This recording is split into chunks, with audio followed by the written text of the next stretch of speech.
welcome to Explicit Tutorials. In today's video, we are going to talk about implicit differentiation. So implicit functions. Actually, everything we have been doing has been on explicit function.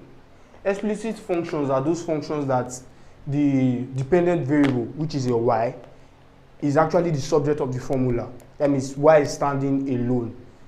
But implicit functions are those functions that the independent variable is not the subject of the formula. Meaning the function is somewhat scattered. Let me use it that way. It's not like y is equals this always. That one is your explicit functions. For your implicit, the independent variable or even your dependent variable is not the subject of the formula. It is just a scattered function. Let's give an example. Suppose we have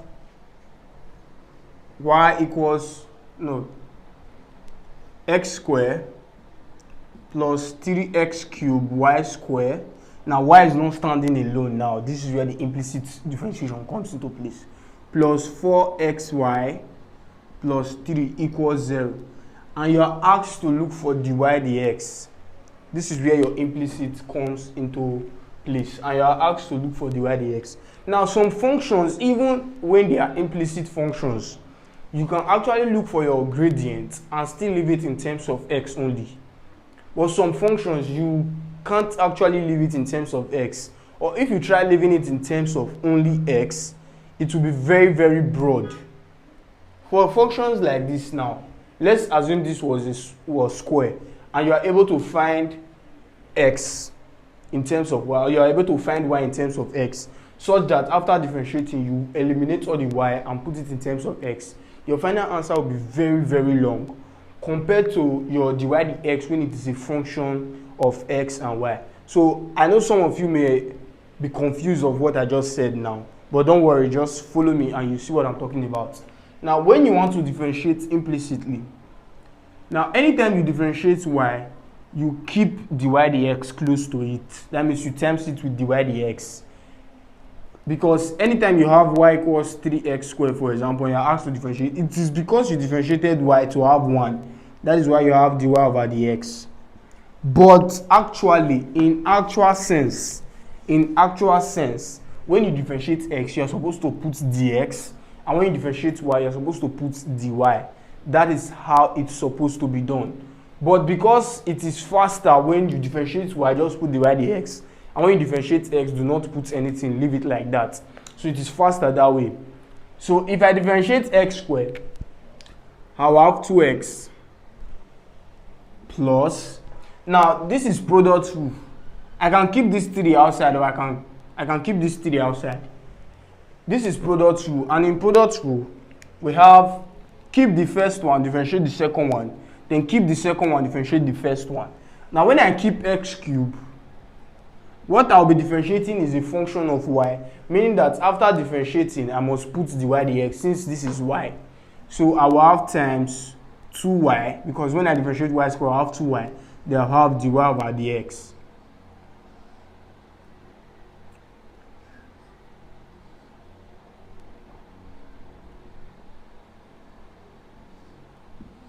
Plus, now I've kept x cubed before, now I'll keep y squared.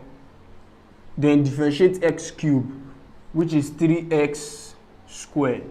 So we have gotten this part already. Now this is 4xy. Let me keep this 4 first. When I keep x and differentiate y, I will have 1. But because I differentiated y, I will add my dy over dx. Plus, when I keep y, I will differentiate x. And when I differentiate x, I will have 1. So this is just y. Then when I differentiate the constant, I will obtain 0. Now I can open this bracket with this 3. So I have 2x plus 3 times 2 is 6. So we have 6x cubed y dy over dx plus 3 times 3 is 9. So I have 9x squared y squared. Then plus, if I open this bracket, I will have 4x dy over dx plus 4y equals 0. Now what I'm going to do now is to take all the terms that have dy dx and leave them in this side. Then take every other term to the other side. So the first term that has dy dx is this, plus the second term that has dy dx, equals to every other thing. If I take this here, I'll have minus 2x. When I take this other one to the other side, I'll have minus 9x squared y squared.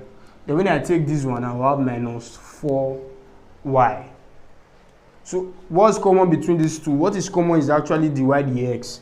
I know x is also common, but the reason why we are taking the dy dx is because that is actually what we are looking for. Find y prime. Find dy over dx. That is actually what we are looking for. So we have dy over dx. Then what I have here is 6x cubed y, 6x cubed y plus 4x equals to, I can bring this minus sign out such that I will have 2x plus 9x squared y squared plus 4y. So now, how do I make dy dx the subject formula? By dividing both sides by 6x cubed plus 4x. So finally, my dy over dx becomes minus 2x plus 9x squared y squared plus 4y all over 6x cubed y plus 4x. So this is our final answer. Now what I was saying at the beginning of this video was, now this our answer is already bulky in a way like this. Now most questions actually leave their answer in terms of x, but here we have y, y, y. And in mathematics, sometimes if it is possible, you can leave it as x and y. If it is possible for you to leave it in terms of x only, you can. But now, if I try making y the subject formula here, what I'm going to have will be something plus or minus square root of, because it's quadratic. So it will be very bulky. Then imagine when making y the subject formula here, I already have something bulky. They are not added to this. Man, this is going to be very, very, very long. So it is best to leave your answer in terms of x and y. Sometimes they can ask what will be the first derivative if x is 1 and y is maybe some other values. So you cannot impute your x and your y here to get your final answer. So let's do some more functions that are actually explicit but will lead you to implicit differentiation. Let me give an instance. Let's say you have y equals to x raised to power x. You can't actually differentiate this easily. So the first thing to do to bring down this x is to take the natural log of both sides. So when I take the natural log of both sides, I will have ln y is equals to ln x raised to power x. Remember a rule of logarithm, that whenever there is a power, that the power can be dropped down. So I can rewrite this as ln y is equal to x ln x. Now this is now an implicit function in the sense that y is not standing alone. It is actually ln y. Y is not the subject formula like this. Now when I differentiate ln y, anytime I differentiate ln y, I will have 1 over y. But because I differentiated the function of y, I will add dy over dx.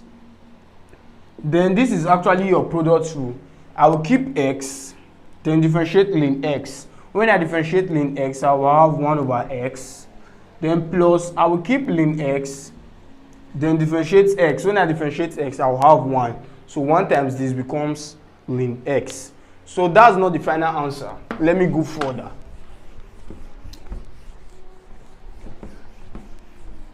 So our dy dx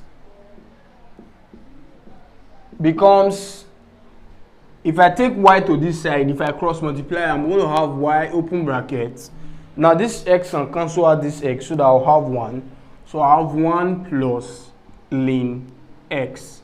Now the truth is that you can leave your answer like this.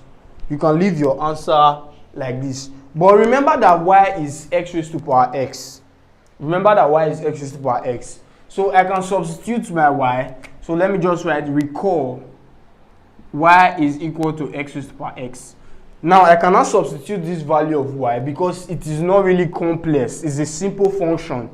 It's not really complex. That's why I can substitute it. Suppose y was a very big value or very big function. I will not have substituted it. So my dy dx becomes x raised to power x bracket 1 plus ln x. So that will be the answer for this question. Let me do a quick recap. You take the natural log of both sides, differentiate implicitly. This x comes down. When I keep x and differentiate this, I will have 1 over x. And when I keep this and differentiate this, I will have x. So when I have this, I will have 1 plus ln x. Then when I cross multiply, I will have y times 1 plus ln x.